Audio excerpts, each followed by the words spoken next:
Okay, hey guys, this tutorial you're about to see is, it's like a bit of bonus material.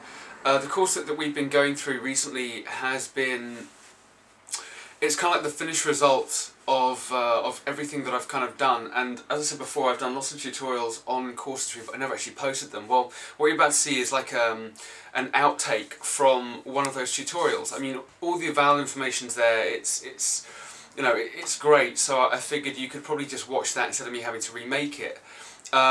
This was at a time when I had hair, but also at a time when the hip pads were very much a work in progress, but now they're fine, they're sorted, they work wonderfully, so just ignore all the stuff about, oh, I'm not sure if this is right, whatever, because it is, it's right, and it works really well.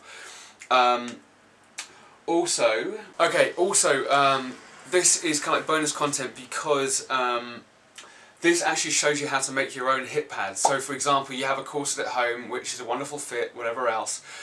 This will show you how to actually construct hip pads from scratch rather than just following the pattern that I've made for you, because obviously on the RPC003 you already have the shape, the pattern for the hip pads, but this will show you how to actually make your own, which is quite interesting. So it's not really a tutorial, it's more of an idea of how to kind of do it. So yeah, I hope you enjoy it, and yeah. Hey guys, this is kind of the end of the tutorial. I want to do something a little bit more fun and talk to you about hip extensions. By that I mean, okay, this is not a tutorial anywhere whatsoever, it's just like a nice fun idea because I've never done this before. This is like completely new territory to me, but obviously the reason why I've done 10 toiles of this corset is to basically add in kind of hip extensions. As you see, this is basically one of the old toiles finished off, well, you know, scrap little toile. I wanted to basically add more of a hip alignment to it. You might have seen it in some of the kind of couture shows where you've got these large sort of like hips that kind of come out and kind of tighten the waist to make it look a little bit more hourglass. Well, that's what I'm doing for one of my designs, and so I had no idea how to do it, so I was kind of thinking, playing around, and I came up with this idea, which is, if you can see this, this is, oh, it's very, very dark in there, isn't it? Hang on. Is that better? Possibly. Basically the idea of this, which is vinyl flooring. It's the kind of stuff you get on your kitchen floor or your bathroom floor, and it almost acts like, not hard leather, but thickened leather, and so it's very good when it comes to shaping and making strong structures. I've used this stuff in the past when it came to making body plating for other kind of dresses. So the way I used it was basically to fashion a shape that I kind of liked. So for example, if you see there, can you see that quite well? I hope so. Basically to make this kind of shape, so you have this elongated kind of, this stuck out kind of hip that goes into the body. So I was quite happy making this piece here, which is great. And then obviously it was, well, how do I translate that into the corset itself? And so one of the ideas was to cover this in like wadding. And so I stick it to the actual corset itself using a glue gun, and then cover it in wadding and sort of like material that would smooth off these kind of like curves and seams. Then after that, I made a plaster of Paris cast, just by strips of calico and sort of like netting put together with plaster of Paris. So it's quite tough. Quite a cool hat as well. So I made this plaster cast, it's basically so I could have a mould of the actual shape. So this basically went over the top. You can see the bit of fluff and stuff left inside it from the padding and the wadding. So this basically went over the top, and I started to basically mould and push this over, then cut around it. And so then I had this mould. Brilliant, perfect. That then went on to, let me find the other corset toile. That's not the one, here it is. Which then went on to make this. This is basically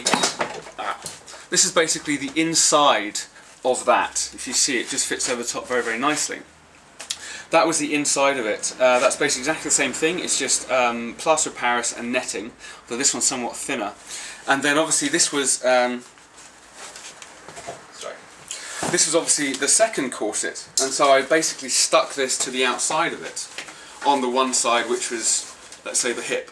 And I'm going to put this on the dummy in a minute to show you guys where I went from next. As you can see, you're probably guessing if you've seen some of the previous tutorials, that it's got the ticker tape on there.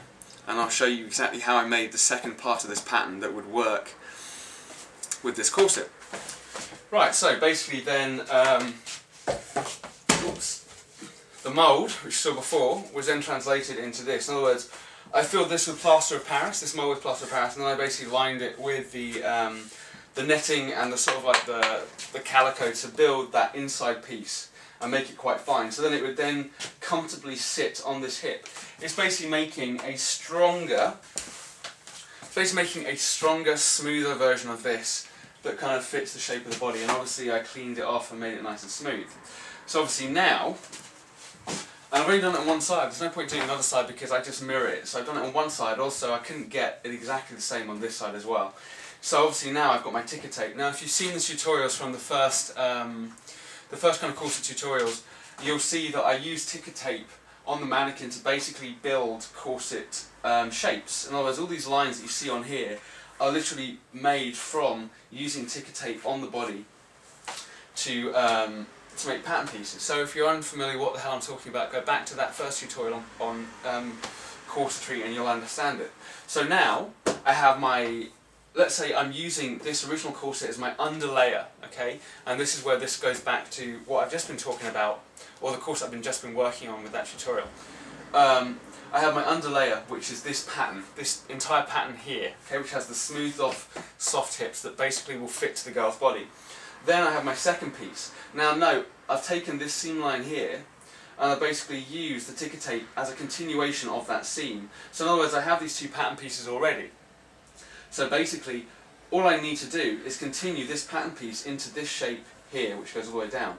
So I'm minimising the amount of work that I have to do when it comes to recreating a pattern piece. And exactly the same with this side. I've now basically used these seam lines here and created this side piece here, and obviously the bit that comes over here as well. So I now have two different corset patterns. I have my undergarment, or my internal surface of the corset, which would basically stick to the body, and I have my outside one, which is dramatically reshaped, and this would then be filled with padding. And so that is what I've been working on now. The corset you've just been seeing is the two different sides to it. In other words, if I can grab that corset, on the inside of the corset you have the very, very simple smooth line, as you see on this side, and on the outside of the corset you have this whole space, this whole enlarged kind of area that will allow you to put the pads in, and that's this space here. And the pads are simply made out of leather. So I use the template of this, or to be more accurate, sorry I'm running around a lot here, I use the template of this to basically create my pads that would sit inside very, very comfortably. They're a perfect fit, okay? I just simply turn these into pattern pieces by separating them, putting them on Illustrator, tracing around them, and basically turning them into leather.